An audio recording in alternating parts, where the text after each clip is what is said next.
Today I will review the implications caused by terminologies such as the native and non-native speaker. I will identify the detrimental effects caused by these dichotomies, and I will also explore theories put forward by linguists in order to replace these terms. I am Matthew Taylor, and I hope you enjoy the misconceptions of a native speaker within teaching. So, what do these linguistic terminologies mean? Well, simply put, native speakers refers to the language acquired as a baby, whereas non-native speaker describes a secondary user of language.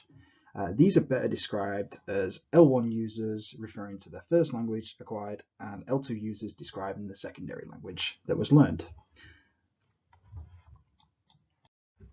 So, what are the differences between native speaker and non-native speaker? Well, firstly, it's important to note here that the key words are known as acquired and learned, as it's a common misconception that babies or young toddlers can learn a language. However, instead, they absorb them through interactions. This is commonly demonstrated within child language acquisition. Now, non-native speaker describes users of a secondary language that have actually learnt the structure, grammar, and the vocabulary. However, I would like to mention that babies or young children can actually acquire more than one language, which, according to the traditional view, this would define the individual as native speaker in both languages. So, what is actually wrong with these terms? Well, it really seems that only native speakers are benefiting from these two dichotomies, and this is identified within English language teaching, or better known as ELT. It's evident that there is favour from recruiters towards those who are classed as native speakers, which ultimately affects the career opportunities of non-native speakers. This is due to the false beliefs that native speakers have more experience than non-native speakers within English. This stigma towards non-native speakers has led to the dominant varieties of English being considered correct over the non-standard varieties, despite the fact that these varieties are indeed intelligible. Furthermore, even though non-native speakers' speech is comprehensible, the stigma around non-native speakers has led to accent reduction classes. This means that non-native speakers are not only conforming to the standard varieties of English, but it means that they are also losing their own self-identity, such as the community they belong to.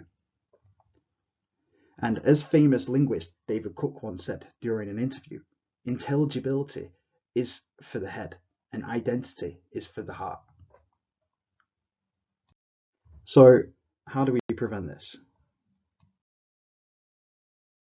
Well, linguists have offered many ideas, such as Rampton's replacing native speaker with the expert speaker, and Dewell's displacement of native speaker with the L1 user and the non-native speaker with the LX user, and other linguists have argued that we just should stop using the terms altogether. However, these terms put forward can still be quite flawed, as Rampton's idea still consists of a negative dichotomy. And despite the fact that both linguists and psycholinguists are literally racing for a replacement, the perfect terms are still yet to be found. Other concerns are that native speaker and the non-native speaker terms are too deep-rooted within teaching English as a foreign language. Therefore, even if we do find the term, there's worry that we won't even use it. That being said, native speaker and non-native speaker terms are very outdated, and finding a new term and trying is necessary.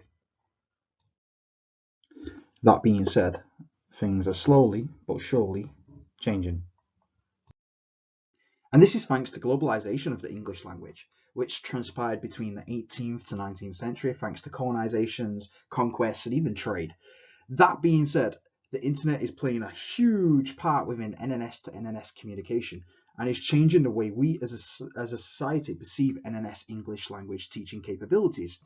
And despite the fact that prejudice towards NNS is still around within English language teaching and is affecting their career opportunities, it's been identified on popular TEFL or Teaching English as a Foreign Language recruiting websites, such as the JET program, that native speakers are no longer a requirement.